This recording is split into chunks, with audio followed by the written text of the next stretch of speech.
अगर कोई किसी गंभीर बीमारी से पीड़ित है और उसका इलाज दिल्ली के किसी सरकारी अस्पताल में चल रहा है तो उसकी मुश्किलें बढ़ने वाली हैं। कोरोना के बढ़ते मामलों को देखते हुए दिल्ली के सभी सरकारी अस्पतालों में ओपीडी की सामान्य सेवाओं को बंद कर दिया गया है।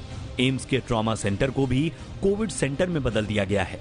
यही नहीं, दिल्ली के दूसरे सरकारी अस्पतालों के ट्रॉमा सेंटर में भी कोविड के लिए बेड रिजर्व कर दिया गया है। वहीं लाइफ थ्रेट से जुड़े मामलों को छोड़ दें तो शेड्यूल्ड ऑपरेशंस पर भी रोक लगा दी गई है।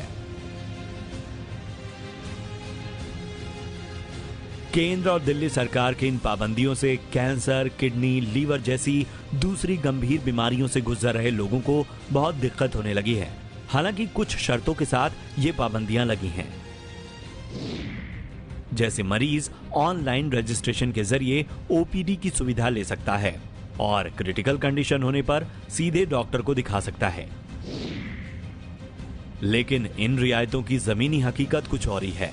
अगर किसी ने ऑनलाइन ओपीडी के लिए आवेदन किया है तो उसका नंबर 4 से 5 दिन बाद ही आएगा।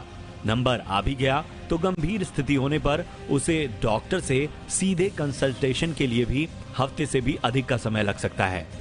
इसमें भी उन मरीजों की तो मुश्किलें और ज्यादा बढ़ने वाली हैं जो दिल्ली के बाहर से हैं, क्योंकि अगर उनको डॉक्टर को दिखाने या ऑपरेशन के लिए समय मिल भी गया तो उनके तीमारदारों को कहां ठहरेंगे, क्या खाएंगे, क्योंकि दिल्ली के सभी होटल्स और रेस्टोरेंट को भी बंद कर दिया गया है।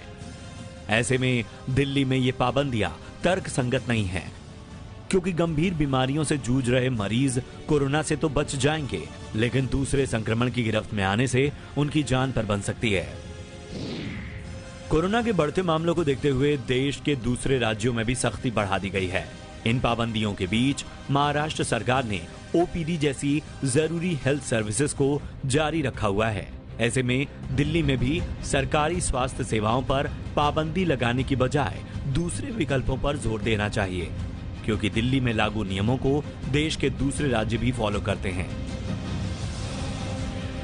ऐसे में अगर दूसरे राज्यों में भी ऐसे ही सख्त नियम लागू होंगे तो दूसरे संक्रमण से जूझ रहे मरीजों की जान आफत में आ सकती है। ब्यूरो रिपोर्ट, जी मीडिया।